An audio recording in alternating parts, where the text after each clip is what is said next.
বেশি দূর আগানো যায় না। আমাদের দেশের সুশাসনের এমন একটা অবস্থা, এই ধরনের তৃণমূলের নারীরা যখন নির্যাতনের শিকার হয় তখন আমাদের দেশের তাদের পক্ষে বেশি মানুষ দাঁড়ায় না, তাদেরকে বেশি মানুষ চেনে না। আজকে সামাজিক প্রতিরোধ কমিটি এই সকল ঘটনার প্রতিবাদ জানিয়ে এখানে মানববন্ধনের আয়োজন করেছে। আমরা দেখেছি কিছুদিন আগে ঠাকুরগাঁয়ে আদিবাসী দুজন শিশুকে কিভাবে নির্যাতন করা হয়েছে এবং তার কিছুক্ষণ পরে তার মায়ের লাশ পাওয়া গেছে। প্রত্যেকটি ঘটনার সাথে সাথে আমরা এই জানতে পারি মানুষের চোখকে সহায়তা করার জন্য একটা মামলা করা হয়। আজ পর্যন্ত আমরা কোনো মামলার দৃষ্টান্তমূলক শাস্তি দেখিনি, মামলার মতন চলে।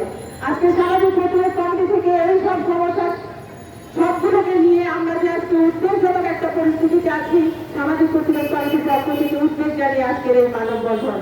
আমাদের এই মানববন্ধনের সভাপতিত্ব করছেন বাংলাদেশ মহিলা পরিষদের সভাপতি ডাক্তার ফজিয়া মোর্শেদ। আমি সভাপতিকে যেটা নাকি প্রতিনিয়ত আমরা পত্রিকা প্রকাশ্য হওয়ার পরে জানতে পারি, কিন্তু এমন অনেক ঘটনা আছে আমাদের অগোচরেই এগুলো রয়ে যায়, যা প্রকাশে আসে না। এইসব ঘটনা আমরা তীব্র নাগরিক উদ্যোগের পক্ষ থেকে আমরা এইসব ঘটনার তীব্র প্রতিবাদ জানাচ্ছি।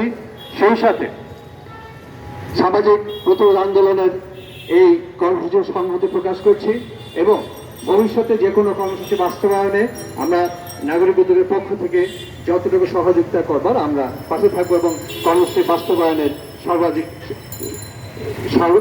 সর্বাঙ্গিকভাবে সহযোগিতা। অসাম্প্রতিক রাষ্ট্র গঠন, স্বাধীনতার এতগুলো বছর পার হয়ে যাওয়ার পরেও আমরা কিন্তু সেই দেশ সেই রাষ্ট্র পাইনি। আমাদের সেই মুক্তিযুদ্ধের চেতনা বাস্তবায়ন হয়নি। একের পর এক ঘটনা ঘটছে আর আমরা রাজপথে আন্দোলন করছি। এটা কোনো সুরাহা নয়। আমরা চাই এদেশে শান্তি, এদেশে আমাদের অধিকার নিয়ে বসবাস করার জন্য। যখন তখন সংখ্যালঘুদের উপরে এই অত্যাচার নির্যাতন, এটা ঘটনা, এই সমস্ত ঘটনা উদ্দেশ্যমূলকভাবে ঘটনাগুলো ঘটানো হয় আমরা তা জানি। স্বাধীনতার পর থেকে এদেশে সংখ্যালঘুরা দিন দিন কমছে। তারা চাচ্ছে যারা এই ঘটনাগুলো ঘটাচ্ছে তাদের উদ্দেশ্য হচ্ছে যাতে করে এই সম্প্রদায়ের লোকজন এই দেশে না থাকে, এখান থেকে তারা চলে যেতে বাধ্য হয়। কিন্তু আমরা এই সমাবেশ থেকে যেটা বলতে চাই যে এই ধরনের ঘটনা যাতে না ঘটে এবং এই পুনরাবৃত্তি না হয় সেজন্য প্রশাসন এই ব্যবস্থা নিবে যাতে করে আর কোনো ঘটনা ঘটতে না পারে।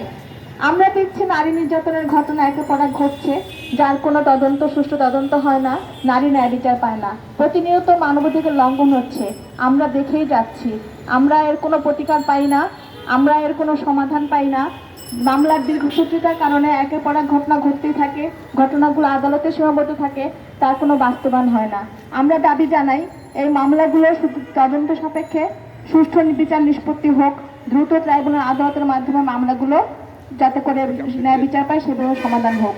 আজকে হরিজন পল্লীর ওখানেও যে ঘটনা ঘটেছে এটা ধিক্কার জানাচ্ছি আমরা। এই মুহূর্তে যাতে করে তাদের পুনর্বাসনের ব্যবস্থা না করে ওখানে যাতে করে আর কোনো ঘটনা না ঘটে, তাদের ওখানে যাতে করে তাদের উচ্ছেদ না করা হয় তার প্রতিবাদ আমরা জানাচ্ছি।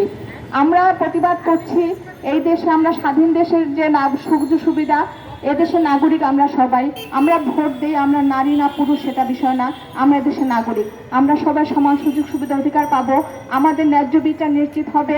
আমাদের উপর একের পর এক নারী বলে আমরা সংখ্যালঘু বলে একের পর এক ঘটনা যাতে না ঘটে সেজন্য প্রশাসন, বিশেষ করে যারা এই ধরনের ঘটনা ঘটায় তাদের প্রতি দৃষ্টান্তমূলক শাস্তি নেওয়া হোক, তাদের আইনের আওতায় নিয়ে আসা হোক, প্রশাসন যাতে করে সুষ্ঠু ব্যবস্থা নেয় সেভাবে দাবি জানাচ্ছি। সবাইকে ধন্যবাদ জানাচ্ছি। যে সামাজিক প্রতিরোধ কমিটি বিভিন্ন ঘটনায় যে ঘটনাগুলো আপাত দৃষ্টিতে আপনাদের কাছে কিভাবে পৌঁছচ্ছে আমরা জানি না, কিন্তু এই ঘটনাগুলো বাংলাদেশের সকল মানুষের জন্য প্রয়োজনীয়। আজকে একজনের জন্য যে ঘটনা ঘটছে কালকে সেটা আরেকজনের জন্য ঘটছে। আমাদের এখনই উচিত সকলকে ঐক্যবদ্ধভাবে সচেতন করা এবং এগুলোর প্রতিবাদ করা। আপনারা জানেন বেশ কয়েকদিন হলো বংশালে বহু বছর ধরে বাস করে আসছে যে হরিজন তাদের যে পল্লী, সেখানে আমরা দেখতে পাচ্ছি যে ঢাকা সিটি কর্পোরেশন সেখানে বহুতল ভবন বানিয়ে বাণিজ্যিক কার্যক্রম চালাবে, সেখানে মার্কেট তৈরি করা হবে। তাদেরকে আশ্বাস দেওয়া হয়েছিল যে তাদেরকে পুনর্বাসন করে তারপরে সেই জায়গাটা দখল করা হবে, কিন্তু তারপরেও কিন্তু এটা করা হয়নি। আমরা সেই ঘটনায় বাংলাদেশ মহিলা পরিষদ থেকে সেখানে সরজমিনে যাওয়া হয় এবং সেখানে কিছু অভিজ্ঞতা আমরা পাই। এখন সেই অভিজ্ঞতাগুলো নিয়ে কথা বলবো বাংলাদেশ মহিলা পরিষদের সিরো মেমারবা। প্রথম সভায় গিয়েছিলাম, সেটা হচ্ছে যে বংশাল রোডে সরাসরি যারা সনাতনী সম্প্রদায় আছে তাদের ওখানে। এবং ওখানে গিয়ে আমার এটা দেখতে হয়েছে যে যারা ওখানে পুনর্বাসন করে অনেক বছর ধরে তাদের অর্ধেকের বেশি বিল্ডিং ওখানে তারা ভেঙে ফেলেছে শুধুমাত্র বাণিজ্যিকভাবে একটা মার্কেট গড়ে তোলার জন্য। অথচ তারা এটা দেখছে না যে যারা শত শত বছর ধরে ওখানে কাজ করে যাচ্ছে বা সুইপারের কাজ করছে, তারা ওখানে বসবাস করছে, তাদের বসবাসের জায়গা তারা উচ্ছেদ করে ওখানে একটা বাণিজ্যিক ভবন করে নিতে যাচ্ছে।